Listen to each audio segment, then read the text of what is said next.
Bloque con segmento internacional importante porque vamos a estar hablando de las elecciones en México y primero con qué se va a encontrar el presidente electo, pero por otra parte también con los chanchullos que ya empiezan a aparecer, o probables chanchullos, vaya uno a saber si son tan así, habrá que probarlos, pero lo cierto es que ya hay run run en México.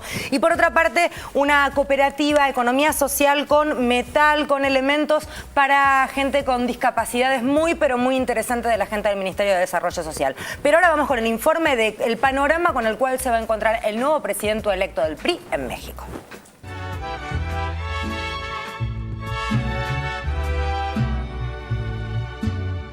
El PRI regresa a la presidencia de México después de 12 años. Enrique Peña Nieto ya se dio por ganador. Abogado de profesión y ex gobernador del Estado de México, Peña Nieto, de 46 años, es más conocido por su aspecto de galán de cine y su matrimonio con una estrella de telenovelas que por su programa de gobierno orientado a una mayor participación del sector privado en la economía, un Estado más eficiente y la creación de una policía unificada para enfrentar al narcotráfico. Una historia de un país de hombres y mujeres de coraje que revolucionaron su tiempo. 70 años de corrupción como sistema de gobierno. 12 años de una acción que defraudó esas esperanzas. Una guerra que enlutó a 60,000 familias. El debate se da normalmente entre dos posturas. Una que piensa en la seguridad pública como un problema estrictamente de policías, de violencia, de criminalización, de lógicas punitivas, y otro que piensa la seguridad como un problema en realidad más complejo, donde la violencia proviene de estructuras que generan exclusión, que generan desempleo, que generan otro tipo de marcos que en realidad son los detonadores de esa violencia, y en consecuencia tendríamos que pensar las soluciones con una lógica integral, con políticas de Estado. Cuenta 1.000 muertes en los últimos 6 años. Hasta ahora la violencia y el narcotráfico que azotan a México pasa casi desapercibida en la agenda electoral, dominada por la economía y las propuestas de mejoras en las políticas sociales. Hay silencio, no dice nada sobre qué van a hacer con respecto al problema de la militarización del país. Oh patrona de los narcos, venerada Santa Muerte, y tu ángel de los sicarios, adorado Jesús Malverde, ayúdanos a entender esta guerra que México ha tenido en suerte, entre rezos y corridos, sacrificios de sangre y muerte. México, un país de 112 millones de habitantes, de los cuales 52 millones viven en la pobreza. De ellos, casi 12 millones en pobreza extrema, según las cifras oficiales. En contraste, México también tiene una serie de hombres catalogados como los más ricos del mundo, encabezando la lista, Carlos Slim. Esto es México. Esta es nuestra realidad. Nuestro país atraviesa no solo una crisis económica, sino una crisis que alcanza la mismísima estructura del tejido social. Nuestros hijos han tenido que emigrar a los Estados Unidos porque pues la verdad no hay fuentes de empleos aquí, no hay ninguna otra alternativa que les permita permanecer aquí en nuestra tierra, no hay fuentes de empleo seguros. Emigrar a Estados Unidos se ha vuelto cada vez más difícil. Es arriesgar la vida ante los severos controles fronterizos, es enfrentar la falta de empleos por la crisis económica que atraviesa el vecino país. Gente que vive en la pobreza, nadie hace nada porque nadie le interesa. Si usted tiene un país como México, en donde el 85% de las exportaciones de México van hacia los Estados Unidos, se va a sufrir muchísimo el impacto de la crisis en México. Somos un país capitalista dependiente. Tenemos muy poca autonomía económica. Producto precisamente de que firmaron el TLC y de que reforzaron los vínculos con Estados Unidos. Ese modelo económico es tan rancio y tan exacerbado que es monopólico. Entonces la televisión es monopólica, el teléfono, las comunicaciones es monopólico y se va transmutando. Los sindicatos son monopólicos, las candidaturas son el monopolio de los partidos. Damas, caballeros, el neoliberalismo es pinche, no sirve para desarrollar una nación, pero el neoliberalismo a la mexicana es pinchísimo. Hablar de democracia es enmarcar la problemática mexicana de entrada en una ilusión, en una alucinación muy bien manufacturada por los medios. Alrededor del mundo, una gran mayoría coincide y lleva varios años señalando que el cambio base tiene que ser el sistema económico. Todo lo demás son paliativos. Hemos tenido presidente tras presidente y muy pocas cosas realmente han cambiado a favor de la mayoría de nosotros, los ciudadanos. Sienta el power mexicano, que se sienta todos juntos como hermanos porque somos más.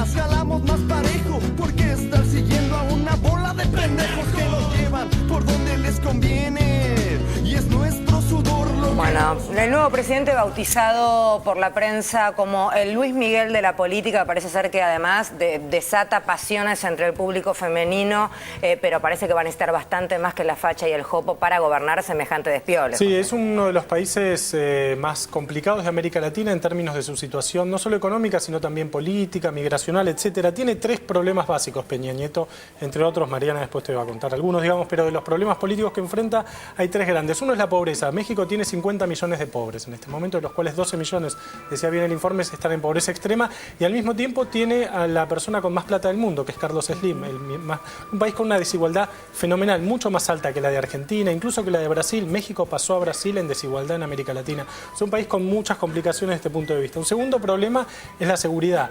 Desde que el PRI salió del poder hace ya 12 años, la situación de inseguridad en México y de vinculación con el narcotráfico se acrecentó muchísimo. ¿Por qué? Porque el PRI era un sistema, un partido sistema, digamos, que se mantenía en el poder desde principio de siglo, que había logrado una especie de statu quo de cooperación y de arreglo con el narcotráfico. Cuando se fue el PRI, cuando vino primero Fox y después Calderón, se lanzó una guerra abierta contra el narcotráfico que ya costó 60.000 muertos.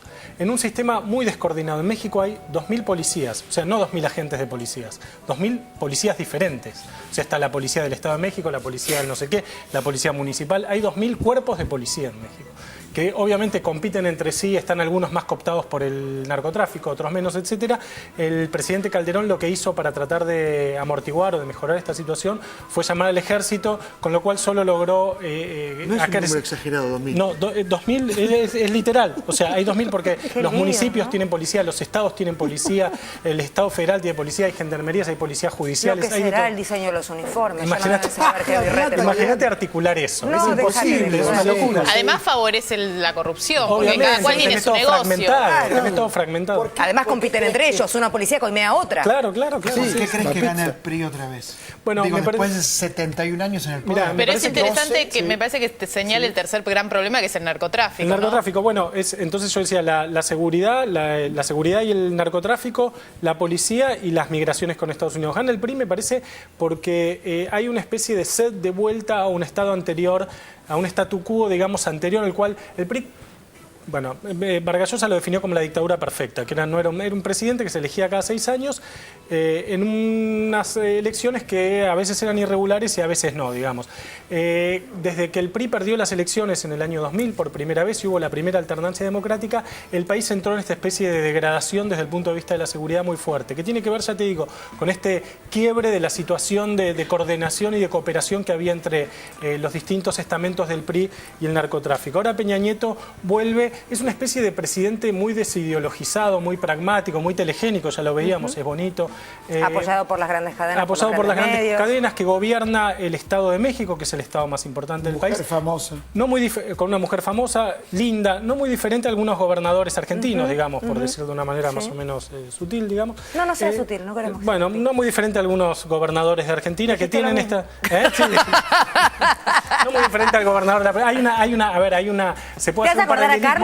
Me hace acordar a Scioli. Gobernador bonaerense. Yo me acordé de presidente, fui al que... Claro, pero es que hay muchos paralelismos, digamos, entre un presidente muy pragmático, desideologizado, sin fuertes contenidos ideológicos, que hace de su vida privada un culto, digamos, ¿no? Que hace una exposición, una construcción muy cuidadosa de su vida privada, con su mujer que fue una actriz de telenovela importante y demás. Ahora, la verdad que enfrenta una situación muy delicada y muy difícil, sobre todo porque algunos problemas van a ser muy difíciles de resolución, pero no tienen que ver con él. Por ejemplo, Estados Unidos está en una situación de estancamiento económico muy fuerte y los 12 millones de mexicanos que viven en Estados Unidos están teniendo problemas para enviar el dinero que todos los meses envían a sus familiares en México, que es una de las grandes, después del petróleo, es la principal fuente de recursos en México. Bueno, entonces, y hablábamos de un planteo confuso y empiezan, yo te comentaba un poco las denuncias de todo calibre y tipo. Por una parte vamos a dividirlo desde la vida personal, que nos vamos a ocupar después, y por lo pronto lo que tiene que ver con un supuesto fraude electoral, Mariana. De hecho, el Instituto Federal Electoral Electoral ayer, a pedido del candidato de izquierdas, Andrés Manuel López Obrador, autorizó a rever las urnas. El 54% de las actas electorales van a ser analizadas por supuestas irregularidades que se denuncian. En las elecciones de hace 6 años, López Obrador perdió por un pelito en un momento en que, bueno, hubo grandes sospechas de fraude y ahora hay nuevamente denuncias. El Instituto Federal Electoral autorizó a el 54% de los votos van a ser revistos, o sea, una cantidad de 78.000 urnas. 25 millones de votos tienen que recontar más o menos. Y es un, es un número. Para 2014 más. Y en el marco de estas denuncias de supuesto fraude y de revisión de los votos, aparecen historias que hacen sospechar que pudo haber habido algún tipo de, ¿cómo se dice? ¿Soborno? Sí, podríamos decirle así. O arreglito. ¿Regalitos? Tarjetas prepagas para hacer compras que se te acreditaban en tu cuenta una vez pasada la elección. Por supuesto, el voto es secreto y uno no sabe a quién votó, pero que estarían vinculadas al candidato del PRI. Y la gente, por lo pronto, ya está haciendo compras, dicen, yendo a gastarlas antes de que, por las dudas, se los eliminen si se revén los votos, si hay algún tipo de cambio en la elección, ¿no? Decíamos, por una parte, este costado, si querés más dentro del plano de la política, y por otra parte aparecen denuncias con la vida personal de este señor. La mujer actual fue una estrella de las telenovelas, es una mujer muy bonita, bautizada como La Gaviota. Angélica Rivera se llama. Ese es su nombre, pero todos le dicen La Gaviota. Ahí está la señora, acusa 41 años, está espléndida, pero ¿qué pasó? Muy bonita, no es muy bonita. Está muy, sí, es una muy linda mujer. Más o menos. Mirá. Bueno, puede ser que no sea tu estilo. Claro, basta. ¿Te pareces La Gaviota? Es alta como él, ¿eh? ¿Por qué le dicen La Gaviota? Porque un personaje... Porque era el personaje de la novela que la hizo famosa. Y ahí quedó. Lo cierto es que... el ramo, qué bien. Y si fue volviendo. Agencias serias de información como ANSA se hacen eco de rumores de violencia machista en la pareja, que él le pegaría a ella. Incluso durante la campaña, una hermana de la actriz tuiteó que Peña Nieto la había golpeado. Una ex novia, acá me apuntaba José, la hermana de Thalía, que fue novia de Peña Nieto, también hizo manifestaciones diciendo que él le pegaba. Y él es viudo, la ex mujer, la primera mujer falleció en situaciones sospechosas incluso, donde no han sido aclaradas del todo, con lo cual, bueno, la verdad que es un manto oscuro que cae sobre este flamante presidente mexicano. Y hablando de supuestos golpes, no te pierdas el video que te va a mostrar Mariana con una maquilladora dando consejos por si en tu casa te pegaron para poder disimularlo. Una polémica enorme se ha armado, no es para menos, no te lo pierdas. Pero vamos ahora a hablar de dónde van a guardar las medallas para los Juegos Olímpicos, medallas que por supuesto tienen un gran valor, no solamente en lo material, sino en cuanto a lo histórico. Y el debate es dónde las ponemos, le dijeron a la reina. ¿Dónde te parece que la guardemos? Bueno, generalmente donde el depósito de las medallas de los Juegos Olímpicos es todo un tema, ¿eh? Es un tema que ocupa espacio días previos a la inauguración de los Juegos. Y en este caso los ingleses no tuvieron mejor idea que guardarlos ¿dónde? En la Torre de Londres. Ahí están las joyas de la corona. Claro, joyas de la corona son 4.700. Se pueden visitar. Exactamente. Y yo digo, ahí más de uno ha perdido la cabeza, pero en serio, porque entre otras cosas a Tomás Moro y a Ana Bolena le han hecho pasar de esta vida al otro plano. Es un lugar clásico de visita cuando uno va a Londres. Pasar por allí es visitar un poco de la historia de Inglaterra, un poco mucho diría. Y bueno, ahí estarán. Mira, son 4.700 medallas de oro, plata, bronce, que son para los Juegos Olímpicos y para los Olímpicos. Hay muchos números que a mí me encantaría dar un par, números de las Olimpiadas. Mira, la antorcha olímpica va a recorrer 12.875 kilómetros antes de llegar al estadio. ¿Supone que la van siguiendo? ¿Por dónde sí, ahora? vaya a saber. Pero van pasando por países. No, es la misma que se la van pasando. Hay un señor corriendo hace años. Escuchá, se van a servir 14 millones de raciones de comida, 232 toneladas de papas, más de 100 toneladas de carne, 7.500 litros de leche. Mucho hidrato, te digo. Y están a disposición de los atletas 150.000 preservativos. Está muy bien, porque si nos vamos a divertir, que sea con globito para que no volver a casa con un regalo. Como diría un amigo mío, verdaderamente es todo es olímpico. Conozco gente que ha estado deportistas y es la experiencia más grande que cualquier deportista le puede pasar, lo más lindo que le puede pasar en su historia, es ir a un juego olímpico. Lo neto, ¿no te acordás, Osvaldo Vanina, como nos contaba, lo lindo que era? Sí, y animales, mirá, en la apertura se utilizarán 70 ovejas, 12 caballos, 3 vacas, 2 cabras. ¿Para qué las ovejas? Chicos, yo no voy a contestar. ¿Las ovejas para qué, Martín? No, pero en serio, ¿para qué 70 ovejas. ¿Para qué necesitas 70 van a hacer una alegoría del pastorcito. Para mí es mucho, 70 ovejas es una barbaridad. ¿Y qué otro bicho? Y va a haber un pastor, un perro pastor. Y un pastor alemán y vos, que vas a ir invitado. Pastor alemán, presente. Doberman presente, caniche estoy. Ariel Sujarchuk, representante del Ministerio de Desarrollo Social. Ariel, bienvenido, gracias por estar. A ustedes, una vez más por invitarnos. ¿Algo que ver con alguna declaración con alguna oveja o algo? Nada. No, no uso. Ok, bien. Vamos a hablar del emprendimiento que traes esta semana que tiene que ver con ayudar con implementos ortopédicos, ¿está bien dicho? ¿Es correcto? Sí. En realidad, ortopédicos para una serie de elementos que se utilizan para personas con discapacidad. Esta es quizás la historia de vida de la nueva Argentina. Hace poco tiempo escuchábamos a la presidenta hablar de la generación de todos los que somos hijos o nietos de inmigrantes, que decían, bueno, que cómo trabajaron y crecieron, y tiene que ver no solamente con la fuerza de trabajo de las personas, sino con un país que lo hizo posible. La juventud actual está viendo cambios de un modelo que no lo visualiza quizás en primera persona, pero que sí hace posibles estos crecimientos. Te digo esto completamente porque este emprendimiento tiene que ver con jóvenes con capacidad de organizarse y encontrar soluciones, tener un saber hacer y transmitirlo de manera solidaria para otros que lo necesitan. Esta es la historia de Fabián y Gustavo Alfaro y Manuel Orellana, que son los que comenzaron con este emprendimiento que hoy se llama Metalnova. ¿Vamos a verlos? Dale. Dale.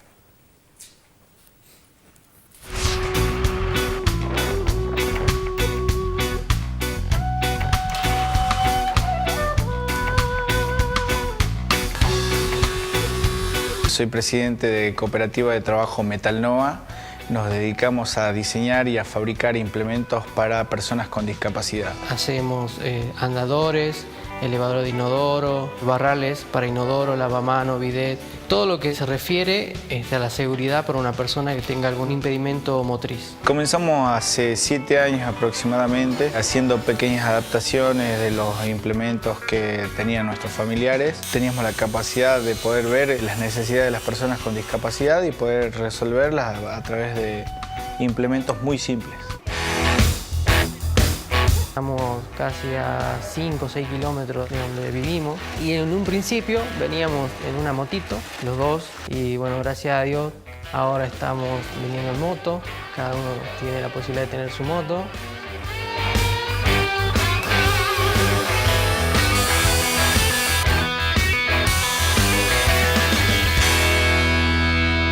Un día nos sugirieron que nos formáramos como una cooperativa y gracias a eso ahora podemos facturar, nos registramos, somos monotributistas sociales. Y una cooperativa es una alternativa de trabajo donde se respeta mucho el compañero, se respeta mucho las necesidades. El ambiente es fantástico porque somos todos amigos, hacemos los que nos gustan. Entonces si uno tiene solidaridad y piensa en el otro, siempre va a querer lo mismo que el otro. Tenemos una buena relación entre todos los que trabajan dentro de la cooperativa. Algunas veces traigo los instrumentos de viento. Cuando toco siempre es un ambiente de amistad en el que nos distendemos todos. El valor agregado que nosotros hemos tratado de poner en nuestros productos es más que nada la personalización. Empezamos a tomar en cuenta el fenotipo promedio de una persona que vive en la región, que son mucho más bajitas que las personas que viven en Buenos Aires. Nos pudimos contactar con la administración del Hospital de Tilcara y les hicimos unas barras paralelas de rehabilitación regulables en altura.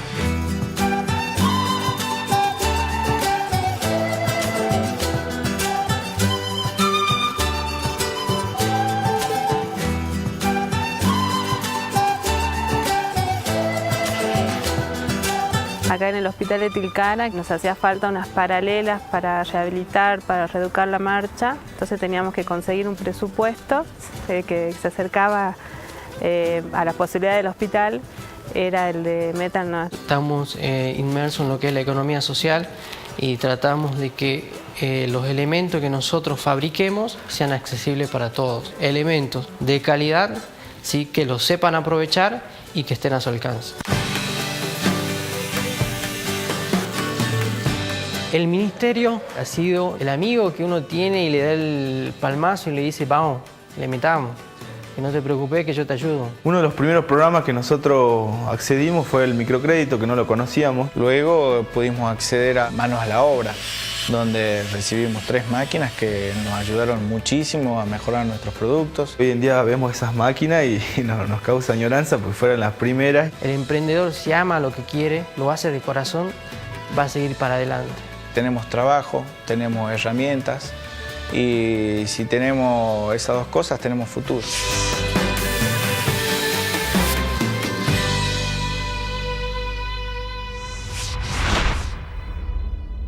Qué lindo ver cómo a partir de experiencias personales en primer lugar y después a partir de decir cómo lo hacemos, de qué manera lo llevamos adelante. El que exista esta posibilidad a través del ministerio es maravilloso. A mí me conmueve cada uno de los micros que traes. Pues es que, muchas gracias. En serio. La verdad que es un trabajo articulado, son las políticas sociales que lleva adelante Alicia Kirchner, que tiene una coordinación de políticas que lleva adelante mi amigo el contador Castañeto, que permite que justamente ellos van enumerando una serie de programas que están justamente pensados y articulados para el crecimiento de los desarrollos de la economía social. El microcrédito, el manos a la obra, los centros de referencia que existen en cada punto del país, donde pueden acudir aquellos que tienen emprendimientos, capacitarse, conocer las herramientas. ¿Cómo averigua cada uno desde su provincia, desde su terruño, a qué lugar concurrir para poder informarse acerca de los requisitos para un microcrédito? Bien, pregunta en su provincia, entra a la web del ministerio, ahí hay un CDR, un centro de referencia. Ahí va, es el ministerio en el territorio. Okay. El Ministerio de Desarrollo Social está a lo largo y a lo ancho de todo el país y ahí van a poder acceder a las políticas públicas del Estado Nacional a través del Ministerio de Desarrollo Social. Un tema interesante.